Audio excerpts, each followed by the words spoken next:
This episode of The Memory Palace is brought to you by Article. We are big fans of Article here at The Memory Palace.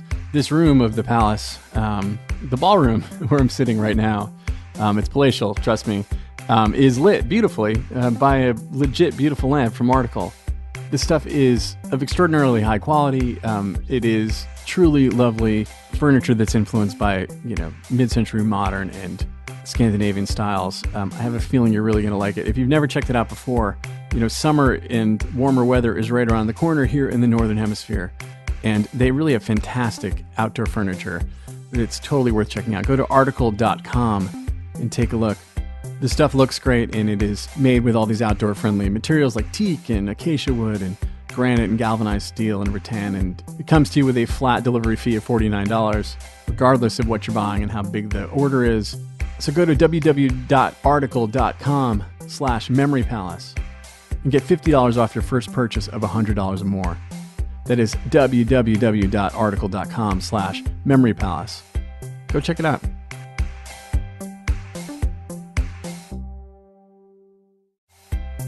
I'm excited to tell you guys about a new sponsor that solves the underlying problem of furniture shopping, which is you look at this stuff online and you have no idea whether it's going to actually work in your room. Well, say hello to Modesty. With Modesty, you can see new furniture in a 3D model of your actual room and redecorate it until you get your room just right. You're going to send Modesty a few photos of the room, you're going to answer a short online style quiz, and that's it.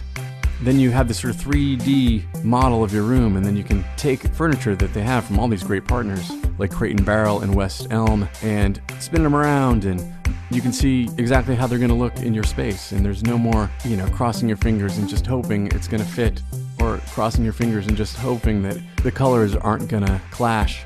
You can swap stuff out until you find just the right thing you're looking for. So head over to modsy.com/memory and you can get yourself a 20% discount on your first room. That's modsy.com/memory.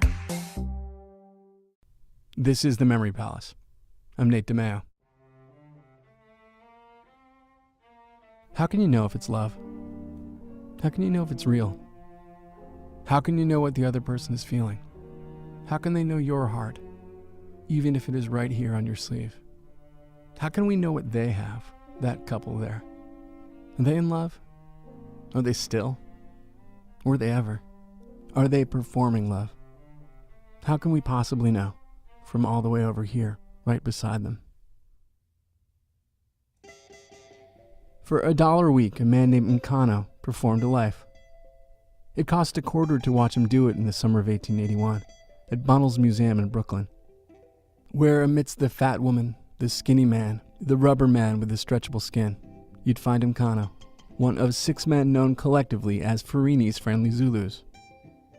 This was a well-chosen name, certain to appeal to a white audience who liked their exotic creatures declawed and neutered. The man who chose that name was good at that sort of thing. He had renamed himself after all, going from William Hunt, a second-tier Canadian acrobat, semi-famous for tight-roping over Niagara Falls, to Signor Farini, a European man of mystery, one of the 19th century's most successful showmen. And so it was that the great Farini christened Ohnono with Charlie, an all-American name for this African man, far away from his home in Zululand. We don't know precisely how or when the man who came to be known as Zulu Charlie came to be employed by the man who came to be known as Farini, but it happened sometime in 1879, shortly after the British were routed in the first battle of what came to be known as the Anglo-Zulu War. Newspaper readers around the world were fascinated by stories of the fierce, spear-wielding warriors who defeated the gun-toting agents of empire. Farini knew that those readers would pay to see those warriors up close. So he sent someone to South Africa to find some. The lines went around the block, or queues. The first stop for Farini's Friendly Zulus was London. Brits crowded in to look their enemy in the eye and size up these men who'd beaten their sons and husbands and fathers and friends at the other end of the world. And then on to New York, to Bunnell's Museum, where Charlie and 8 other sons of Zululand were paid 20 cents a day to live a Zulu life. At least those parts that would entertain Americans. Chants and war dances mostly, spear-throwing demonstrations. Day after day, all through the summer, they'd suffer stares and catcalls and curses there in the museum, around the corner from the human skeleton, the infant elephant, the 2-headed girl, day after day, 8,000 miles away from home. Anita Corsini spent her days teaching piano. She was 18, a Florentine, new to America as so many were back then. And as so many did, she worked to help support the family. But her father would let her keep some pocket change. In one July day, she had a quarter in the little pocket stitched into her homemade dress, and she decided to spend it at Bunnell's Museum and get out of the sun for a bit. She made her way through the exhibits, past the largest living couple and the smallest living couple. She may have caught the cat show, or the bird show, or the baby show. We don't know. But we do know she found herself among the crowd gathered to gawk at Farini's friendly Zulus. Maybe she pushed her way to the front, or maybe men made way for this pretty girl with the dark curls and the dark eyes. And maybe some watched her as she watched the show, watched Zulu Charlie and the other men with new names, as they chanted and danced and feigned fighting. Maybe those men saw her dark eyes grow wide.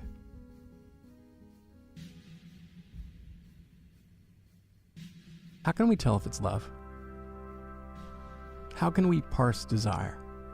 Separate the physical, the flush, the rush of blood, the butterfly flutter, from the romantic? The story we tell about the flush and the rush and the flutter, woven from well-worn phrases and default descriptions of fleeting feelings.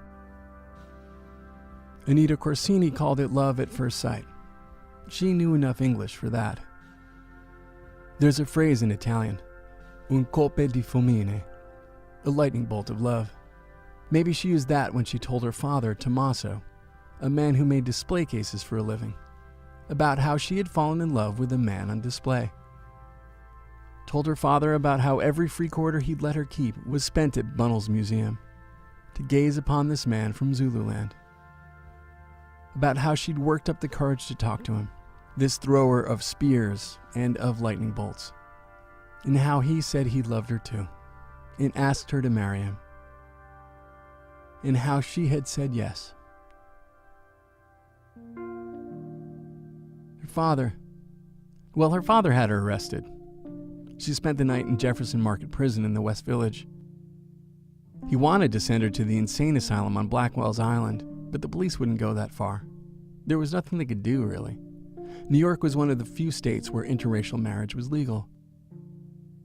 And so Anita and Ohnono found a reverend in Brooklyn and got hitched on August 25th, 1881. One of Ohnono's countrymen served as a witness. Anita's father did not attend. And later that night, they went back to the museum. The show must go on and all. And Anita Corsini sat in the audience in a purple dress and a light straw hat with a white plume. We know because a reporter from the New York Herald was there to watch the new bride watch her new groom. Anita was described as positively handsome, with a clear and rosy complexion, large and dark languishing eyes, full rounded cheeks, and a pure aquiline nose. Ohnono was described as swarthy. When the reporter caught up with Anita after the show, he asked her about their love. "He is my Othello, and I am his Desdemona," she said. When the reporter pointed out that Othello kills Desdemona in the play, "We love each other too much for that," Anita said, naively, as the reporter decided to put it. Let me pause there. Let you hold it up to the light and examine it for yourself, and draw whatever conclusions you will about this couple in that moment in history, about the unnamed reporter's choices and intentions. Okay. What can we know of their love? Some historians have done their best to know as best they could, tried to sift through the clues the couple left on the rare occasions when their lives would catch the light. A "Where Are They Now" article, a report here and there from when Farini's friendly Zulus hit the road. We can find Anita there in those few clips, squirreled away in some paragraph, in the audience watching her husband. But we can't know what they talked about, or how they spent their time. We can immerse ourselves in context and read about the fluidity of racial identity in that time, especially in New York, and note that the Italian Anita may not have been considered white, and speculate how that may or may not have impacted how they were treated when they were out in the world, or how news of their wedding was received when it was read the world over. But we can't know what they thought of each other, what they liked most, what they wanted to change. We can read about Ohnono, or at least the Zulu Charlie who appears in transcripts and reports on legal proceedings in New York and London, about when a museum goer taunted him, called him names, and slapped him on the legs and shoulders, and Ohnono hit him in the head with a club, and we can applaud the police for not pressing charges. We can read about how he agitated for a better contract and complained about being handed over and sold like cows by Farini. We can read how the magistrate ruled against Charlie and the other renamed men. But we can also extrapolate from his testimony an agency, a particular drive, and piece together some fragments of character, some glimpses of a man who once met a woman. We have far fewer fragments from the woman, as is so often the case. Those 2 lines in the paper, for whatever they're worth, is all the voice that history has afforded Anita Corsini. And that's all we're left with of their love story. These 2 people who found each other when each was so far from home.